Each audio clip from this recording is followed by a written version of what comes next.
Jangan lupa klik subscribe dan aktifkan notifikasi lonceng.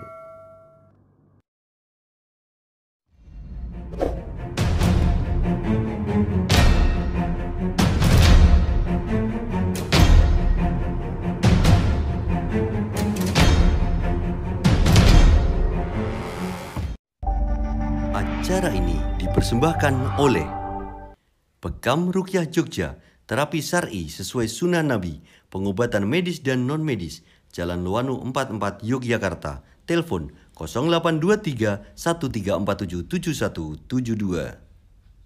Sahumu, sahabat Quran mulia, ngaji Quran asik. Telepon 0813 2846 4314.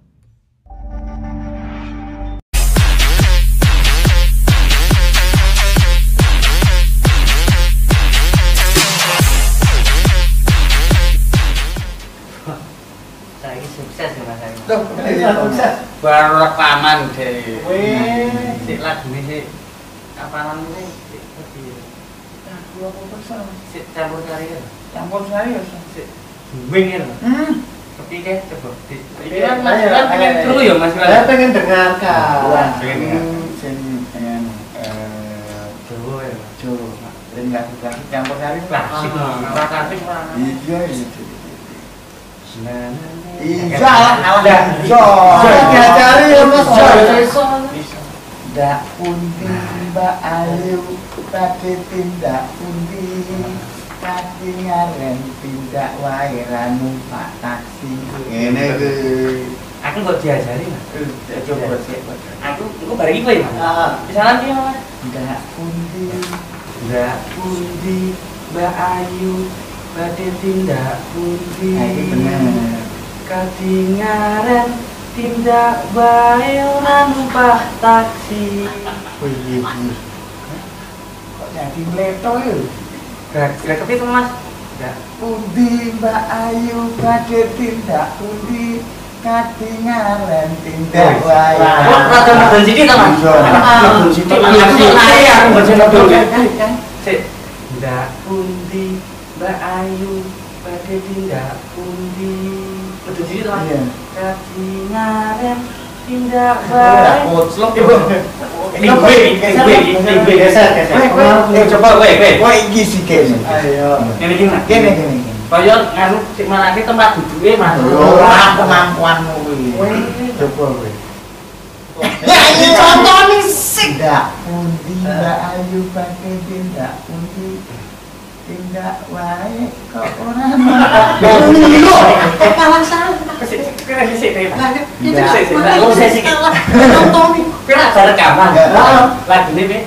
pundi Mbak Ayu badhe tindak pundi, katingaren tindak wae ora numpak taksi. Wis betul kowe rene. Wis betul ya saiki.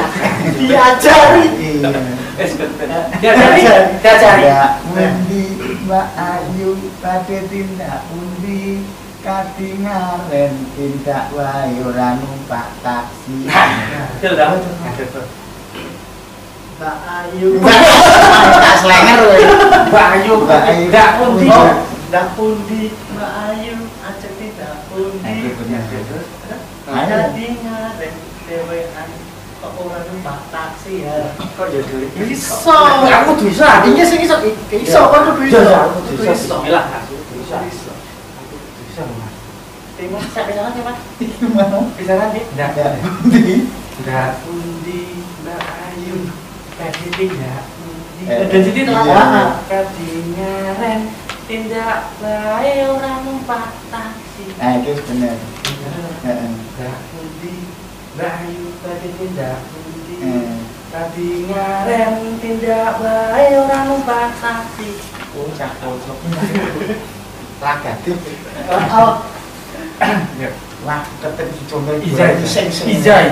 Neng lagu kan ndak pundi Mbak Ayu badhe tindak pundi, kadingaren tindak bae ora numpak taksi. Jadi cocak rono ya. Cocak rono. Kuwi kok jadi cocak rono Mas. Masuk. Ndak pundi Mbak Ayu badhe tindak pundi. Kadingaren. Betul nggak salah? Dewek. Betul nggak? Betul. Siswa aku berarti. Siswa. Tapi Assalamualaikum. Waalaikumsalam. Jadi latihan nyanyi mau nggak sih? Iya, aku ndak undi. Tidak undi. Kadingaren tidak bae ora numpak tapi. Ya jangan coba aku mau. Coba mbek, coba. Ya, nek raiso ya apa ya? Ora. Ndak undi, Mbak Ayu, pakai tindak. Ketinggalan tindak Ayu.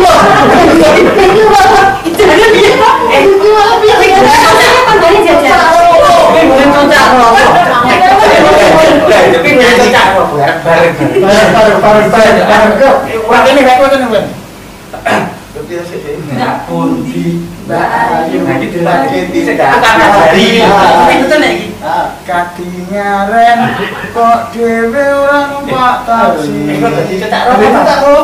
Itu cak ora numpak taksi. Tidak lama Ini ngene lho, Mas. Kan aku semangat mencari ilmu. Nah. Semangat berilmu walaupun keliru kan aku semangat. bener. Cocok ora? Cocok. Lah, cocok ora, Mas? Cocok. Cocok ora? Cocok banget. Dia jadakan cacakmu apa? Orang kan. Ya toh Mbak. Oh, berarti Semangat mencari ilmu. Lah kan aku carane ben iso nyanyi kan aku mau rak teru to. Pengen aku gandeng saya ini kan aku pengen latihan terus. Nek pengen iki. Jadi caranya semangat mencari ilmu. Jadi Cara cara dilahnya opo ngono lho. Faedahnya opo ngono lho. Najila itu enggak gue, Mas. Ayo. Adilah. Jadi awake tuntutlah ilmu sampai ke negeri Cina. Maksudnya mesti takut. Ilmu salah apa? tuntut. Tak mau sok tekan di. Tekan ndi? Tekan. Saya ini kira oleh nih kok. Ono corona. Yang ini Mbak, nek Mas Iwan, Mbak Oni, Mas Pur. Piye carane? Ya toh, tetep kudu semangat. Semangat golek ilmu. Berilmu. Piye carane? Golek yang Golek guru sing bisa Ngomong-ngomong, ngajari. lah coba iki ra muter iki. Kowe kudu golek ilmu. Betul. Saya kudu takon karo wong sing bener. Contohnya. Contohnya kowe takon karo Pak Ustaz. Nah, Oh, nyanyi. Kok karo ger bulet meneh. Ora ger lagi. jadi Oh, terus gini Pak. Saya ini sinau nih Pak. Ini nyuwun sewu lho Mas. Aku kan sih pengen ngajar nyanyi sih. Tak susul nganu kapan-kapan no. lah ya aku ya kowe ta ya. Nang Kowe kene pengen nyanyi mana? Iya. Ya wes. Aku tak mungkin nyanyi. Lah, pengen nyanyi. Belajar Karo- semangat Oni. berilmu ning nih Pak. Nah. Ngono ya. Ya, tak duluan ya, Mas. Ya. Assalamualaikum. Baik, salam.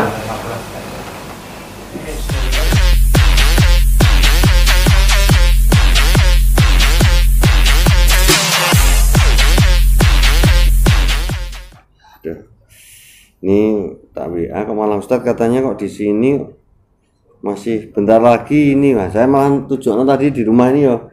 Ada pembantunya Ustadz tadi itu. Sepertinya nungguin kene lah. Siapa tahu nanti Ustadz udah datang saya pengen konsultasi ya tentang masalah menuntut ilmu, pentingnya berilmu dan sebagainya. Loh, malah ada tamu. Assalamualaikum. Waalaikumsalam. Moga-moga. Tujono. Tujono gimana lo? Baru dateng lah. Dari mana lo? Dari mana lo? Dari beli ongotan. Ah, dasar tutup panci. Dasarnya. Di mana lo? Wajan burik. Hah? Wajan burik. Ini payah ini, Cidok. Cidok kamar mandi. Itu Di bawah cidoknya. Iya itu. Dasar sekat tinggi second. Ah, lo Odolnya payah. bisa, nih. odolnya. Dasar black kerupuk. ini pengajian kok malah nyek-nyekan. Enggak boleh. Berani-beraninya datang yang punya rumah. Saya janjian sama Ustadz. Janjian sama Ustadz di sini, tapi kok apa namanya Ustadz katanya baru isi pengajian, saya suruh nunggu dulu. Tapi sebentar lagi mau Katanya sudah menuju sini. Kita lewat kok ada siapa sendirian. Hmm. Temenin lah itu. Ya itu makanya ini terus tadi pokoknya ditunggu aja bentar lagi datang. Nah, kamu ada masalah apa ini di sini? Ya, Apa?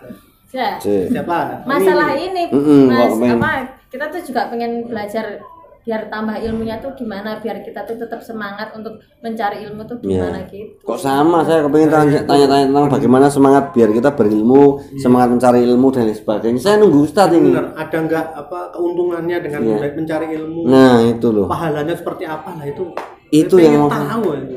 sama Untuk ini. menjaga biar semangat mencari ilmu itu seperti apa? Itu yang kita tanyakan bareng wae nanti. Nah, kita jangan sampai kalah sama tinggi. Kok iso? Sekolah tinggi aja sekolah. Oh iya, sekolah. Sekolah tinggi. Oh iya iya. iya. Sekolah tinggi ya. Tidak hanya sekolah dia juga lompat. Lompat tinggi. Iya. Nah itu Ustadz tuh. Nah itu udah datang ya. Main sini aja. Waalaikumsalam. Waalaikumsalam. Rame. Ini Ustadz. Tunggu lama ya. Saya mak piok. Madem.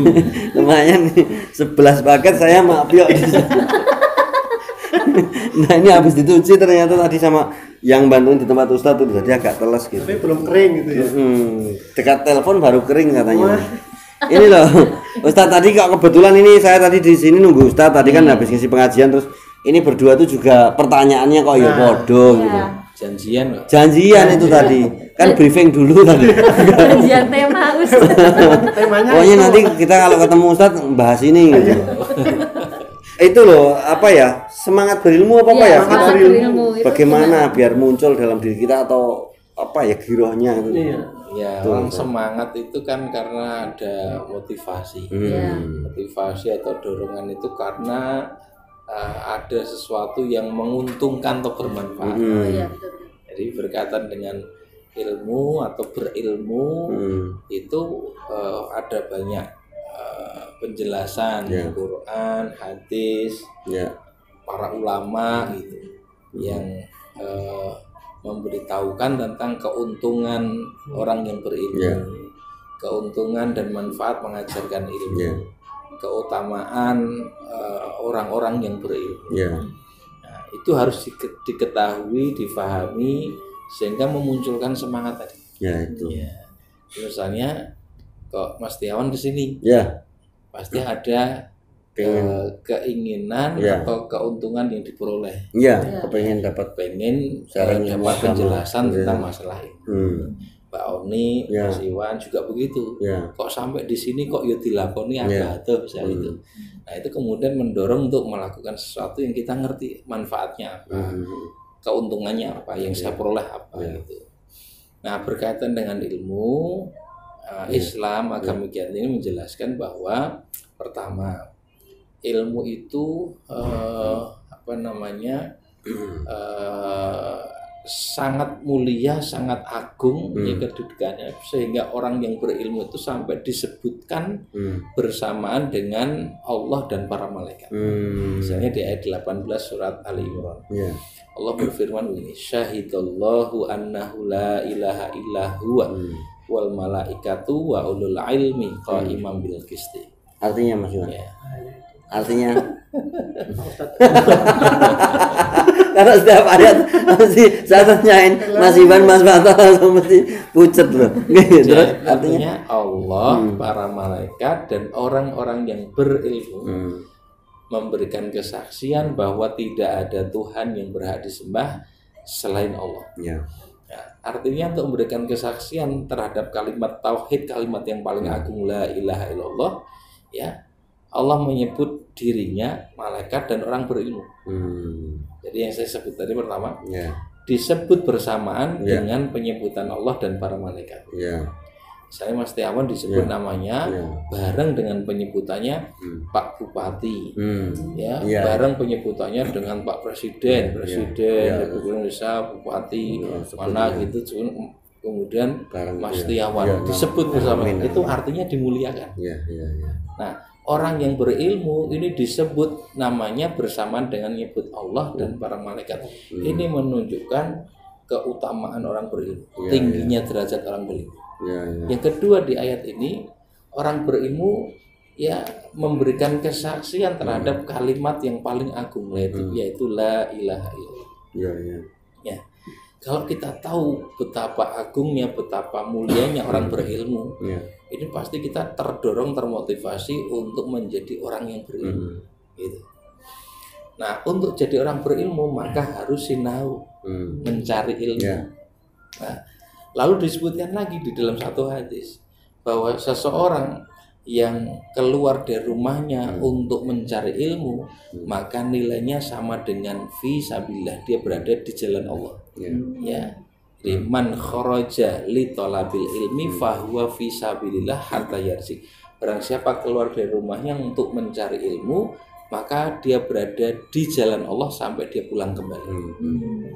Nah, ini juga menjadi semangat bahwa agar jadi orang berilmu maka harus menuntut ilmu. Dengan menuntut ilmu berada di jalan Allah sampai kembali ke rumah. Kemudian di hadis yang lain disebutkan malaikat akan meletakkan sayapnya untuk dilewati oleh orang-orang yang pergi dalam menuntut ilmu. Artinya malaikat sampai mau merendahkan dirinya agar dilewati orang berilmu. Itu luar biasa. Ya. Terlebih juga orang yang mengajarkan ilmu.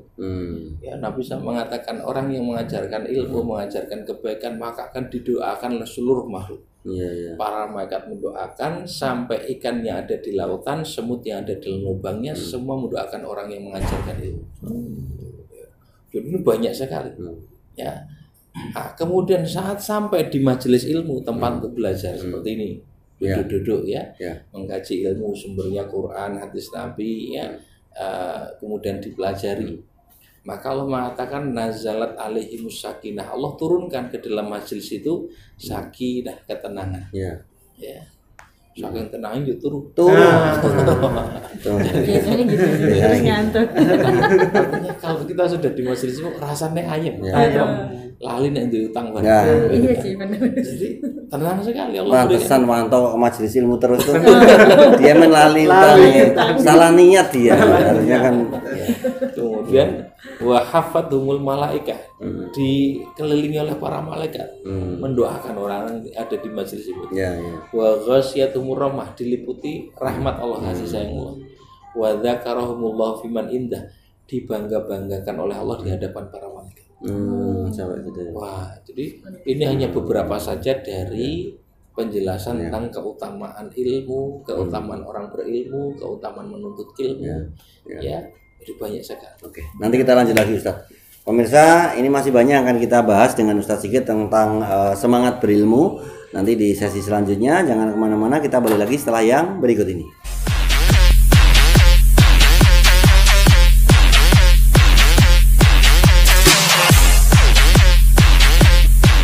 Terima kasih Anda masih bersama kami. Kita membahas tema tentang semangat berilmu bersama Ustadz Sigit, dan kita lanjutkan lagi obrolan kita. Monggo Ustadz, tadi sempat ada yang terputus. Cukup banyak tentang keutamaan ilmu, orang berilmu, menuntut ilmu dan sebagainya. Termasuk Allah berfirman dalam surat Al-Mujadilah itu diangkat derajatnya. Yarfa'illahu alladhina amanu minkum walladhina utul ilma darajat. Allah akan angkat orang-orang yang beriman dan berilmu pengetahuan beberapa derajat. Menarik di ayat ini, Allah menyebut bersamaan orang beriman dan berilmu. Karena keduanya ini tidak bisa dipisahkan. Artinya sekaligus ini menguatkan iman penjelasan bahwa iman itu tidak mungkin akan betul-betul kuat, kokoh, benar kecuali dengan dasar ilmu. Nah, di sini ilmu jadi semakin jelas pentingnya. Gitu. Sampai Allah kemudian berfirman untuk berilmu terlebih dahulu agar sampai pada keimanan yang kokoh, keimanan yang benar di ayat 19 surat Muhammad. Fa'lam annahu la ilaha illallah. Maka berilmulah, ketahuilah bahwa sungguh tidak ada ilah kecuali hanyalah Allah. Ini nggak mungkin orang itu beriman dengan benar dan kuat kecuali ada proses ilmu yang dia jalani. Nah, lalu menuntut ilmu ini juga menjadi jalan yang akan mengantarkan kepada surga. Rasul bersabda, man salaka thoriqan yaltamisu fihi ilman sahalallahu lahu bihi thoriqan ilal jannah. Barang siapa menempuh satu perjalanan untuk mendapatkan ilmu. Salaka thoriqan, menempuh jalan itu bisa betul-betul melakukan perjalanan. Tetapi juga bisa thoriqan di sana dalam makna metode dalam mendapatkan ilmu. Ya. Misalnya diskusi, musyawarah, membaca gitu. Ya. Dialog itu juga makna dari thariqon yaltamisu fihi ilman tadi. Apapun yang dilakukan yang dengan itu kita akan dapat ilmu, sahalallahu lahu bihi. Allah mudahkan dengan apa yang dia lakukan itu, ya. Thariqon ilal jannah, jalan menuju surga. Kenapa kok dimudahkan jalan menuju surga? Karena dengan berilmu menjadi tahu. Tahu apa? Hak, batil, benar, salah, iman, kafir, zalim, adil. Dengan tahu itu kemudian kita lebih bisa melakukan ya sesuatu itu dengan mantap. Ya, sholat misalnya Mbak Oni nek sholat itu ono ilmune apa ora, apa melu-melu gitu. Kalau ada ilmunya maka yang nglakoni mantap. Takbirnya lebih mantap, membacanya lebih mantap karena ada dasar ilmu. Nenek mau melu-melu itu mudah untuk kemudian meninggalkan. Ya. Nah, begitupun puasa, begitu juga baca Al-Quran. Kalau ada ilmu ya kita akan baca dengan penuh kemantapan. Nek leng lakoni mantap akan berpengaruh dalam hati. Nek berpengaruh dalam hati kemudian muncul dalam bentuk ucapan tindakan yang baik. Gitu. Ya. Ilmu Tanya. Ilmu itu Hitam. sendiri. Oh. Ilmu hitam gelap. Menuntut ilmu tapi menuntut ilmu hitam. Terus. Yang terkait ilmu itu apakah ilmu yang tadi ya Pak, ada yang agama atau misalnya ilmu yang lain? Umum gitu. Jadi sebetulnya sumber ilmu itu satu yaitu Allah. Ya. Al-Alim Maha berilmu. Ya. Tapi Allah kemudian mengajarkan ilmu itu kepada manusia lewat dua jalur. Ya itu. Ya, satu jalur wahyu ya, yang disampaikan melalui rasulnya, disampaikan pada kita. Dua jalur ciptaan alam semesta yang diciptakan oleh Allah. Ya, bumi, langit, pohon, binatang, manusia itu alam semesta. Ya, bahasa lainnya itu qauliyah, kauniyah. Kauniyah itu alam, qauliyah itu ucapan atau firman yaitu wahyu. Dua-duanya ini sebetulnya saling berkaitan. Kadang-kadang kita hanya memisahkan antara ilmu agama, ilmu dunia. Dianggap yang alam itu bersifat ilmu dunia. Kan dengan melihat, mengamati, meneliti alam semesta terus jadi ilmu biologi, ilmu fisika, ilmu matematika, ilmu ekonomi, ilmu sosiologi. Ya, hanya dengan pelajari sebetulnya yang dilakukan itu adalah ada hukum alam. Hukum alam itu sunnatullah fil kaun, ketentuan yang Allah berlakukan di alam semesta. Diamati, dipelajari manusia, ketemu jadi ilmu. Nah, sebetulnya lewat jalur wahyu sudah diberitahukan. Ya, bagaimana bumi ini, bagaimana langit ini, bagaimana hujan itu turun. Itu isyaratnya sudah ada. Diteliti lebih lanjut oleh manusia lewat alam semesta itu. Jadi wahyu memberikan isyarat tentang alam semesta. Alam semesta menjadi bukti kebenaran wahyu. Jadi tidak terpisah di sini. Maka mempelajari ilmu yang mana saja itu sebenarnya ilmu agama itu. Sebenarnya dasarnya ya. Kita pelajari tentang manusia itu ilmu agama. Kita pelajari tentang binatang ini ilmu agama. Bahkan gitu ya, tokoh-tokoh agama itu kalau nggak salah Ibnu Sina atau dokteran itu juga ulama-ulama itu bukan hanya hafal Quran, hafal hadis, tapi juga menguasai pengetahuan tentang alam semesta. Ibnu Sina itu bukan hanya dikenal sebagai kedokteran dunia, tapi sebelum itu sudah hafal Quran. Ibnu Khaldun yang dikenal sebagai bapak sosiologi itu sebelum usia 10 tahun sudah hafal Quran, hafal ratusan atau ribuan hadis bahkan itu. Dan apalagi Imam Al-Ghazali, hampir semua disiplin keilmuan dikuasai dengan tingkatan ahli gitu. Jadi ulama-ulama itu luar biasa. Karena apa? Karena memahami bahwa di dalam agama ini tidak ada pemisahan ilmu dunia, ilmu akhirat, ilmu agama, ilmu dunia, tidak. Semuanya ilmu Allah. Gitu. Nah, memang ada di sebagian manusia yang tidak beriman kepada Allah Subhanahu wa taala juga meneliti, mengamati alam semesta. Lalu mengambil kesimpulan-kesimpulan didasarkan perilaku alam. Bisa benar, bisa salah gitu. Yang dari situ kemudian kita harus lebih teliti. Ya, karena bisa jadi begini. Kita yang sebetulnya sudah punya petunjuk wahyu tentang alam semesta memang tidak terperinci, tetapi diungkap secara global oleh Allah agar kita melakukan penelitian. Tapi sayangnya sebagian kita tidak menindaklanjuti menjadi penelitian.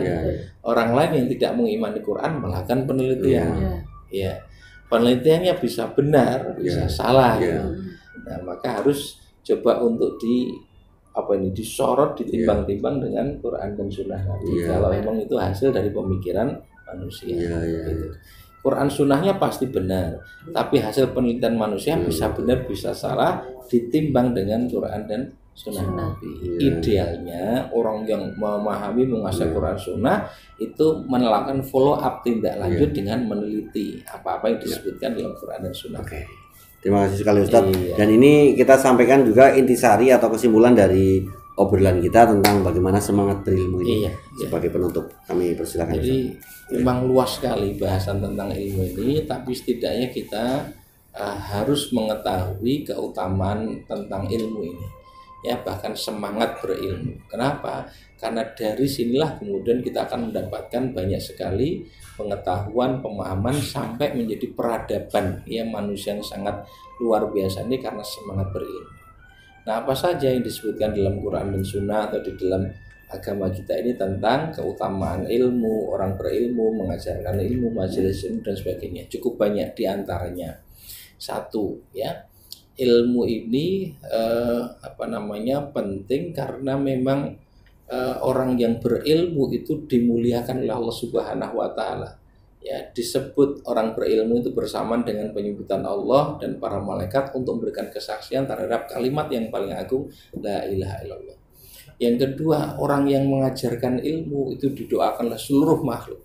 Para malaikat sampai kemudian ikan yang ada di lautan, semut yang ada dalam lubangnya mendoakan ilmu. Yang ketiga, orang yang menuntut ilmu ini orang yang menuntut ilmu ini berada di jalan Allah, fi sabilillah.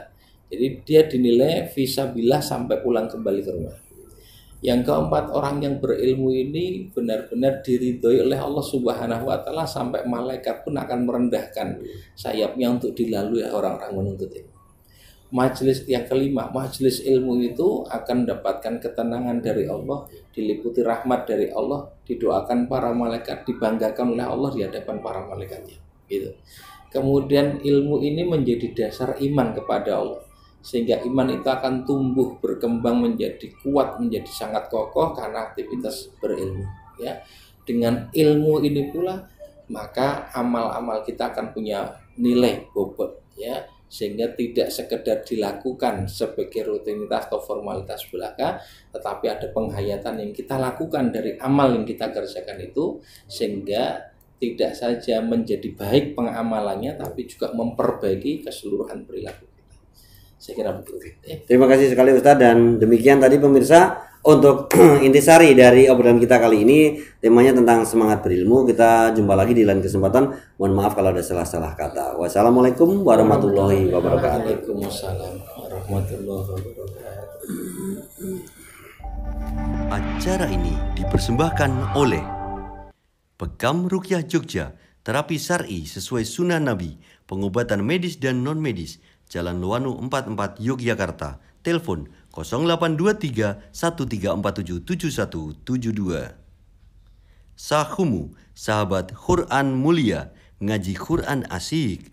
Telepon 0813 2846 4314.